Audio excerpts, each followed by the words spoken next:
ನನಗೆ ಕೊಟ್ಟ ಜವಾಬ್ದಾರಿಯನ್ನ ಪ್ರಾಮಾಣಿಕವಾಗಿ ಮಾಡಿದ್ದೇನೆ, ರಾಜ್ಯಕ್ಕಾಗಿ ನನಗೆ ತೃಪ್ತಿ ಇದೆ ಅಂತ ನೂತನ ಕೇಂದ್ರ ಸಚಿವೆ ಶೋಭಾ ಕರಂದ್ಲಾಜೆ ಸಂತಸ ವ್ಯಕ್ತಪಡಿಸಿದ್ದಾರೆ.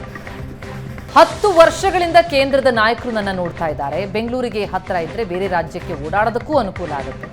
ಮೈತ್ರಿ ಸರ್ಕಾರ ಇರೋದ್ರಿಂದ ಅನಿವಾರ್ಯತೆ ಇದೆ.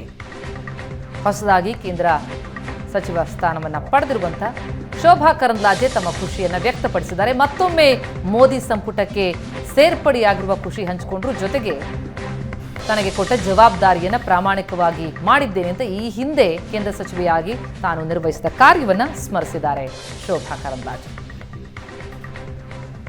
ಈ ಬಾರಿ ಅನಿವಾರ್ಯತೆ ಇತ್ತು. NDA ಸರ್ಕಾರ ಇದೆ. ನಮ್ಮ ರಾಜ್ಯದಿಂದ ನಿರ್ಮಲಾ ಸೀತಾರಾಮನ್ ಅವರು ಕಂಟಿನ್ಯೂ ಆಗಿದ್ದಾರೆ, ಜೋಶಿ ಅವರು ಕಂಟಿನ್ಯೂ ಆಗಿದ್ದಾರೆ, ಹಾಗೇನೆ ಹೊಸ ಸೇರ್ಪಡೆಯಾಗಿ ಕುಮಾರಸ್ವಾಮಿ ಅವರು ಬಂದಿದ್ದಾರೆ. ಈ ಕಾರಣಕ್ಕಾಗಿ ಸಹಜವಾಗಿ ಒಂದು ರಾಜ್ಯಕ್ಕೆ ಈಗಾಗಲೇ 3 ಕ್ಯಾಬಿನೆಟ್ ಸಿಕ್ಕಿದೆ.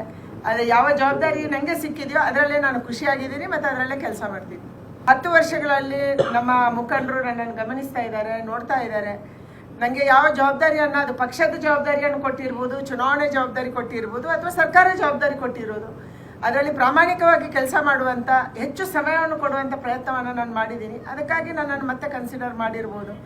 ಅದಕ್ಕಾಗಿ ನನ್ನನ್ನು ಬೆಂಗಳೂರಿಗೆ ಕೂಡ ತಂದು ಚುನಾವಣೆಗೆ ನಿಲ್ಲಿಸಿರ್ಬೋದು. ಈ ಕಾರಣಕ್ಕಾಗಿ ಅಮಿತ್ ಶಾ ಅವರು ಮಾತಾಡುವಂಥ ಸಂದರ್ಭದಲ್ಲಿ ನನಗೆ ಮೋದಿಯವರು ಅದನ್ನೇ ಹೇಳಿದರು, ಬೆಂಗಳೂರು ಹತ್ತಿರ ಇದ್ದರೆ ಬೇರೆ ರಾಜ್ಯಗಳಲ್ಲಿ ಕೂಡ ಚುನಾವಣೆ ಜವಾಬ್ದಾರಿ ಕೊಟ್ಟಾಗ, ಪಕ್ಷದ ಜವಾಬ್ದಾರಿ ಕೊಟ್ಟಾಗ ಹೋಗಿ ಬರೋಕ್ಕೆ ಅನುಕೂಲ ಆಗುತ್ತೆ ಅನ್ನುವಂಥ ಮಾತನ್ನು ಅವತ್ತು ಅವರು ಹೇಳಿದರು. ಈ ಕಾರಣಕ್ಕಾಗಿ ಈ ಜವಾಬ್ದಾರಿಯನ್ನು ನಂಗೆ ಕೊಟ್ಟಿರ್ಬೋದು. ಅದನ್ನು ನಿರ್ವಹಣೆ ಮಾಡುವಂಥ ಪ್ರಯತ್ನವನ್ನು ಮಾಡ್ತೀನಿ. ಇಲ್ಲ, ಈ ಬಾರಿ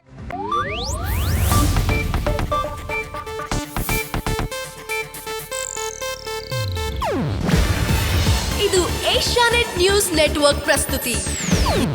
ನೀವು ನೋಡ್ತಿದ್ದೀರಾ ಏಷ್ಯಾನೆಟ್ ಸುವರ್ಣ ನ್ಯೂಸ್.